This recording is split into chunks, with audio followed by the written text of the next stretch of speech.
Hoje nós vamos discutir um dos conceitos mais relevantes do curso de mecânica clássica, que é o de trabalho.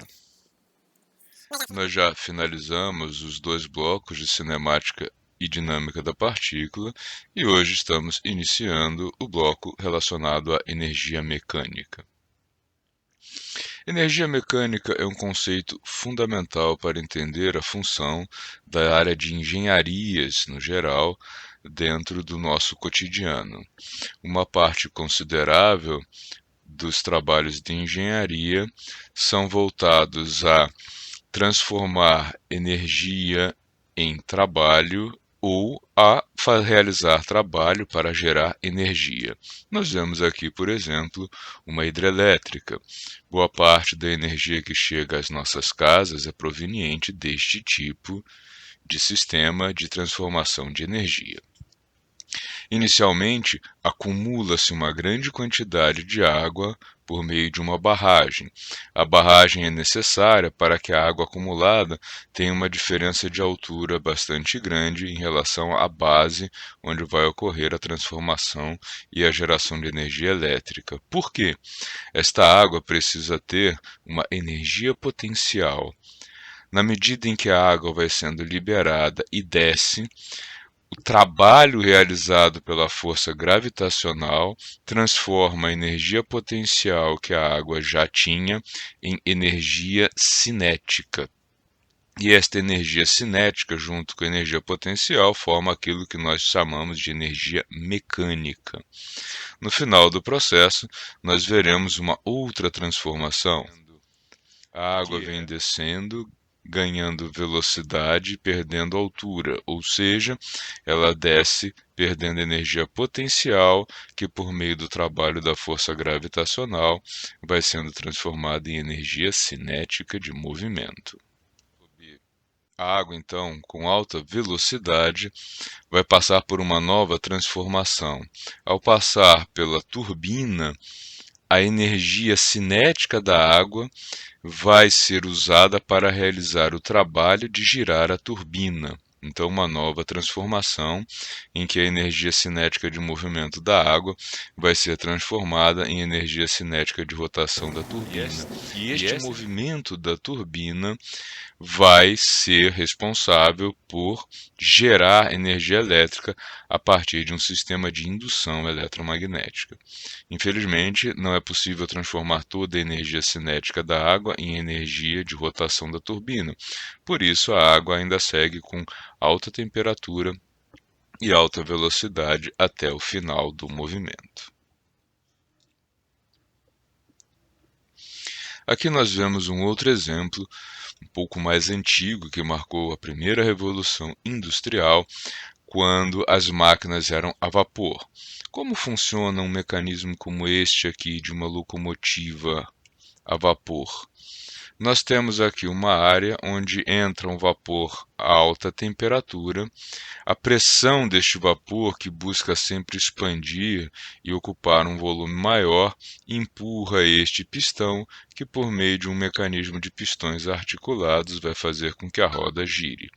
Por isso é necessário queimar carvão para que o vapor entre em alta temperatura neste compartimento e consiga movimentar o pistão. Vemos então que nós temos aqui sempre um sistema em que trabalho é utilizado para criar energia cinética, ou energia cinética por meio do trabalho é utilizada para transformar energia potencial em energia cinética num ciclo que faz com que trabalho e energia sejam grandezas intimamente associadas. A definição geral de trabalho, para a qual nós vamos usar a letra W maiúsculo, devido ao inglês work é bastante usado e também para não confundir com temperatura. A definição de trabalho é bastante ampla e complexa por meio de uma integral de trajetória a integral de trajetória do produto escalar de uma força aplicada e da distância que esta força faz com que o objeto se movimente. No geral, uma integral bastante complexa de ser calculada. Nos casos em que nós vamos analisar, é muito mais simples. Vemos aqui uma força constante em módulo, direção e sentido, paralela à superfície do solo, que é utilizada para deslocar um objeto. Neste caso, o trabalho realizado por esta força pode ser calculado de uma maneira simples, já que a força é constante e pode sair da integração, e a integral da distância é simplesmente uma linha reta, uma distância em linha reta sem curvas. Além disso, o ângulo entre a força e o deslocamento é constante, neste caso igual a 0 graus. Cosseno de 0 graus igual a 1. E nós chegamos num caso bastante particular, em que o trabalho realizado pela força F neste deslocamento é simplesmente o produto da intensidade da força F pela distância percorrida. A unidade utilizada para trabalho é o joule, que é também a unidade de energia. Joule é definido a partir do produto de 1 newton por metro. Então, joule é a energia ou trabalho necessário para realizar uma força de 1 newton, levando a um deslocamento de 1 metro. Vamos ver alguns exemplos? Vamos considerar um objeto cuja massa é de 5 kg e que ele é arrastado ao longo de 10 metros sobre uma superfície plana e horizontal. Uma força F, de intensidade conhecida, paralela à superfície horizontal, é aplicada sobre o objeto e é ela o agente responsável pelo deslocamento. Mas a força de atrito também age, neste caso, reduzindo o processo de aceleração do movimento. Mas, neste caso, temos também a ação da força de atrito que deve ser considerada.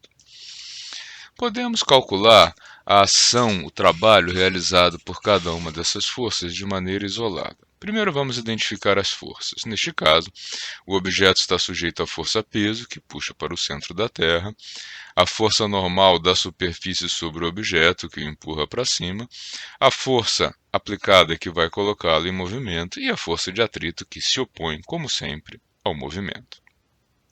O trabalho realizado pela força F, então, é igual à força, distância, cosseno do ângulo entre a força e a distância, que é de 0 graus.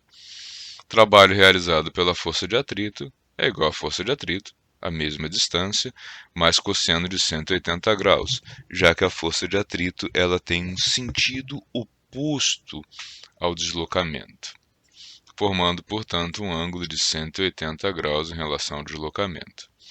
Já a força-peso e a força normal formam um ângulo de 90 graus com o deslocamento, e como o cosseno de 90 graus é igual a zero, nós podemos dizer que essas duas forças não realizam trabalho.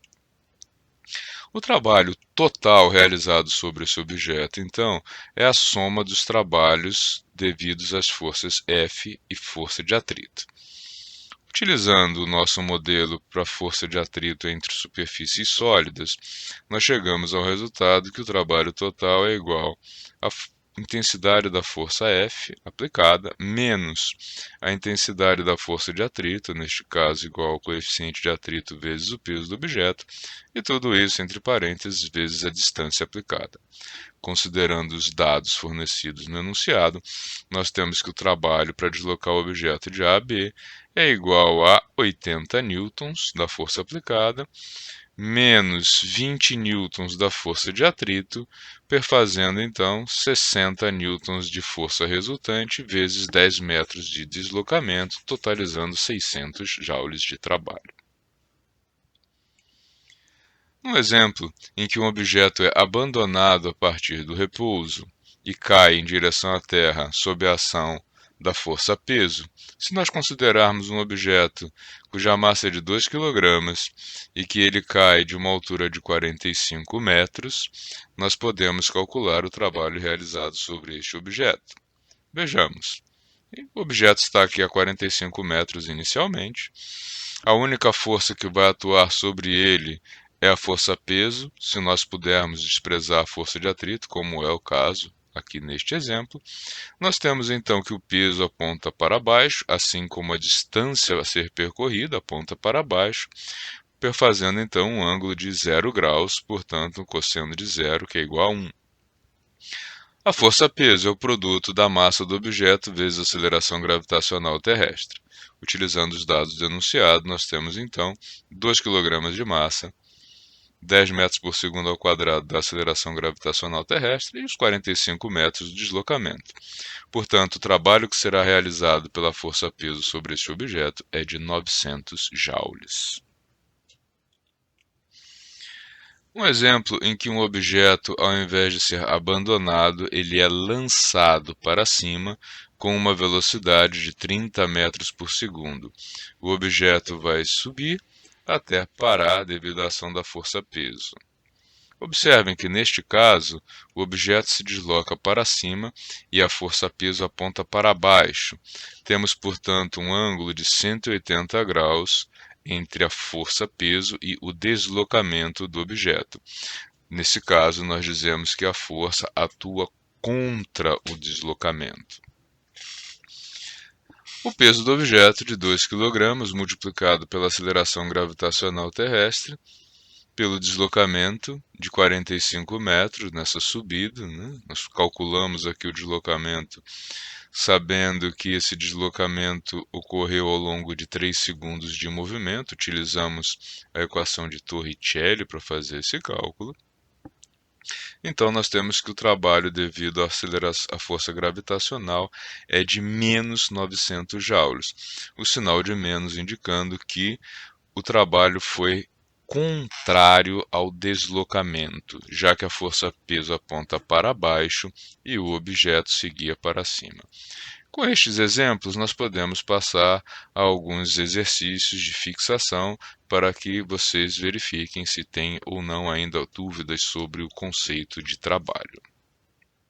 Se você gostou desse vídeo e quer se manter informado sobre inovação, empreendedorismo e também sobre física, assine o canal, deixe seu like e não esqueça de ativar o sininho.